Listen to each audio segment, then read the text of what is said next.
Rob, what's your reaction to that? If these people were in Victoria, how could the Charter have helped them? Well, they're pretty tragic examples, obviously, of how human rights breaches can occur in, I guess, seemingly ordinary contexts. And I've got to say at the outset that Victoria's Charter is certainly not a silver bullet.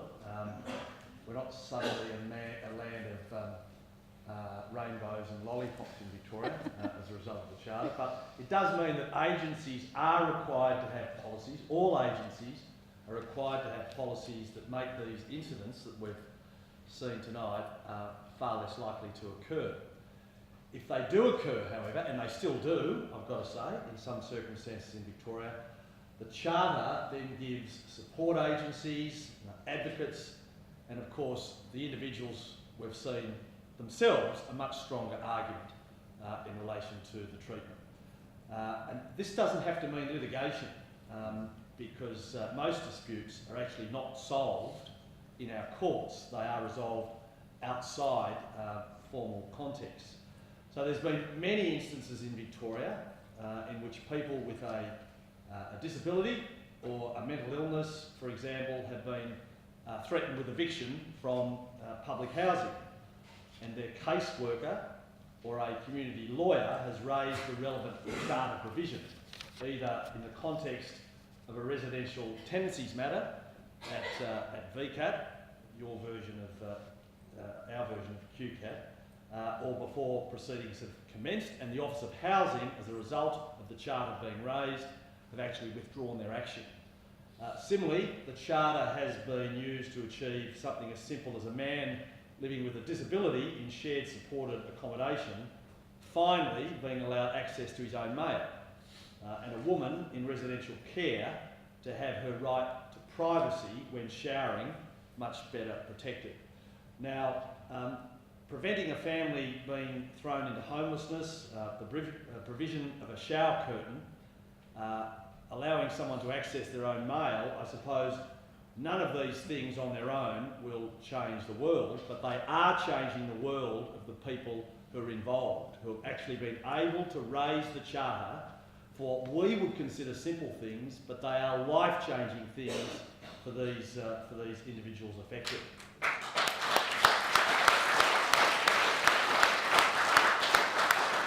And when I say finally on this point, just as importantly, they have also ensured that broader policies and decisions are made in the context of the Human Rights Charter. The thing about the Human Rights Charter, it's about resolving issues before they occur. So it's actually proactive rather than being reactive once these incidents occur. Changing culture within government is the best part of the Charter in Victoria.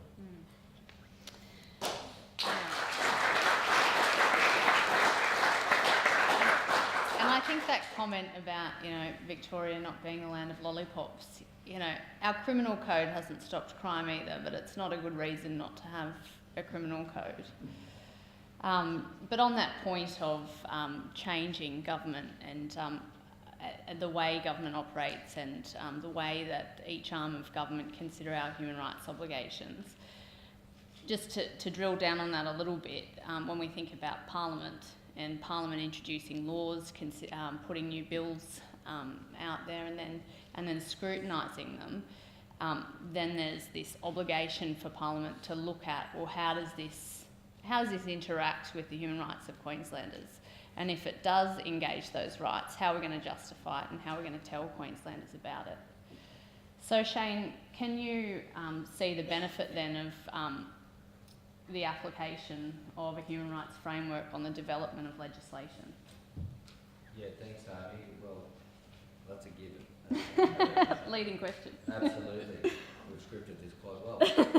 Look, the thing for me, and we talked about some case exams before, but the challenge for me, and I want to reiterate once again around public policy and the inflexibility or the misinterpretation, or I will say the bastardisation of exactly what they think that policy means, irrespective of where you are in the state.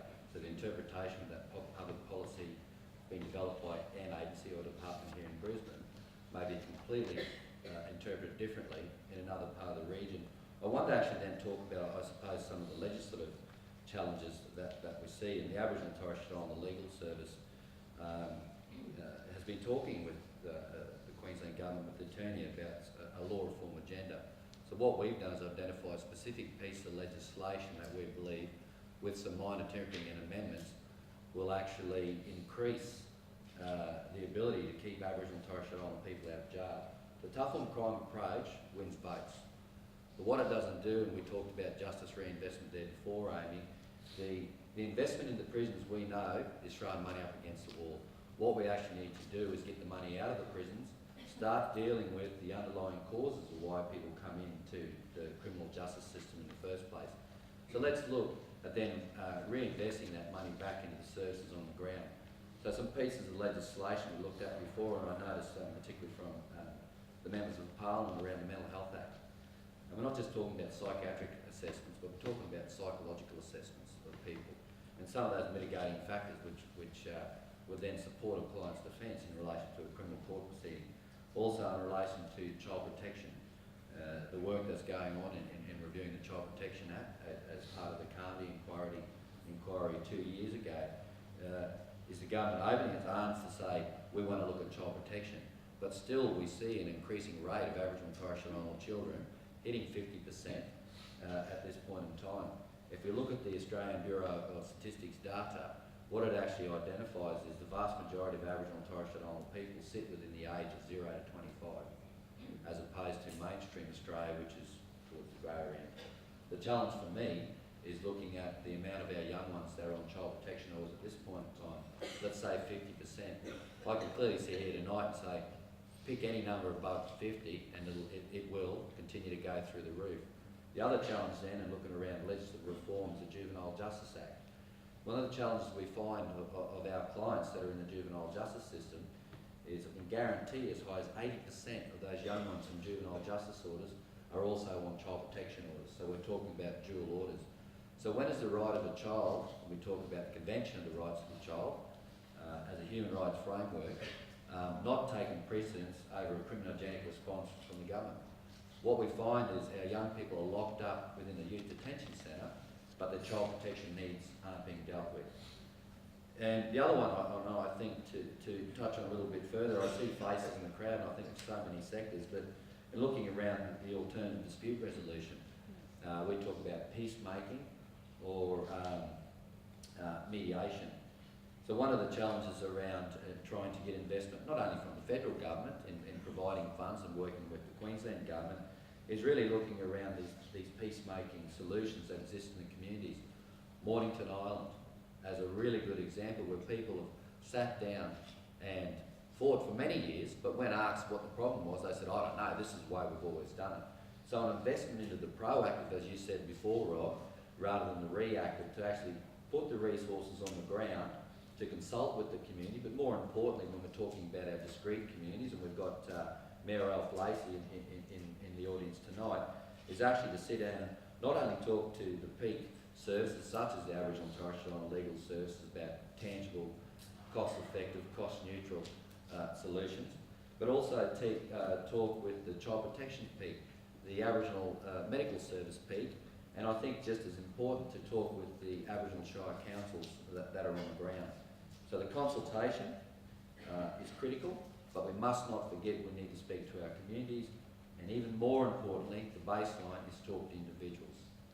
So there's, I know, a whole box and dice, Amy, but there's some challenges there, and I can tell you not only are the Aboriginal and Torres Strait Islander legal services up for a review of possible amendments to legislation and reviewing public policy, but I'm sure there's many people in the Crown as their own social advocates that'll be up for the journey as well. Yeah.